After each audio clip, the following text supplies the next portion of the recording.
tu kepada semua ibu bapa dan adik-adik yang hadir kemari. Semua sihat?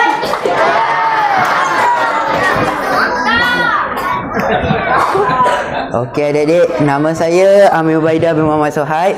Saya berumur 13 tahun. Dan ini partner saya untuk hari ini, Awis Fias, berumur 12 tahun.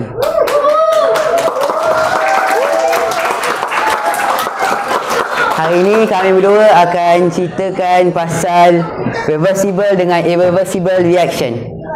So Awis, kita... Mana getah kau? Mana getah kau? Apa kau ni? So Awis, kita ada 5 getah ni. Kita nak buat apa dengan getah ni? Saya dan Amir akan bagi getah-getah ni pada adik-adik dan ibu bapa. Dan saya akan bagi arahan untuk buat apa. Boleh bagi. So, siapa yang nak getah ni? Sila angkat tangan. Saya! Banyak ni orang. Sekejap, seorang. Perempuan ni, perempuan ni. Awis, bagi perempuan tak? Mana kau bagi getah? Getah kau hilang. Perempuan bagi pula. perempuan.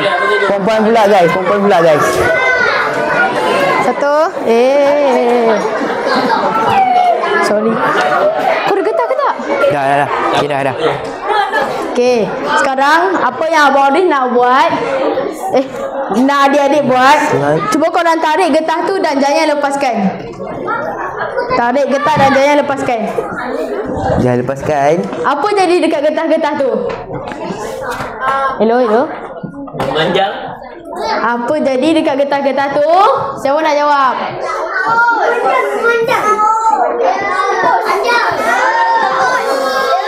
Getah tersebut meregang. Dia meregang. Bila kita tarik dia meregang kan? Okey.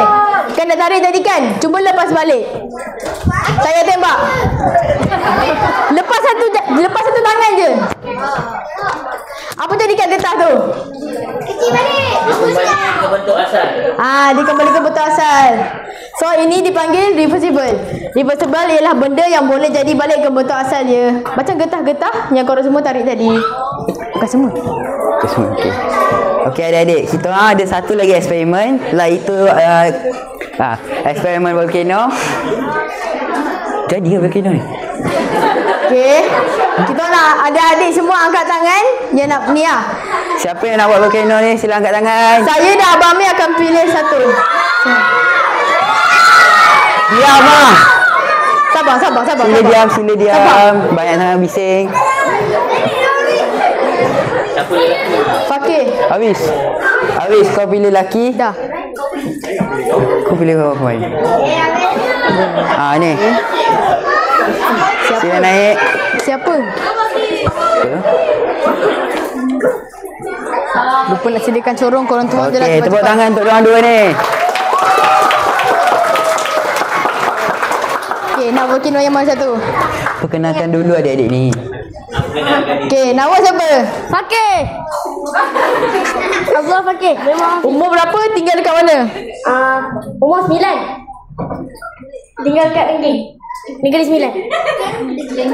Yang ni nama siapa? Balkis. Umur? 14. Tinggal kat mana? Bangi. Okey, saya nak ni seorang satu. Ini ialah vinegar. Nah, tuang dekat dalam volcano ni dan cuba jangan bagi tumpah. Kena tuang cepat-cepat. Lupa nak sediakan corong. Bergegar. Kau pijak Fakir.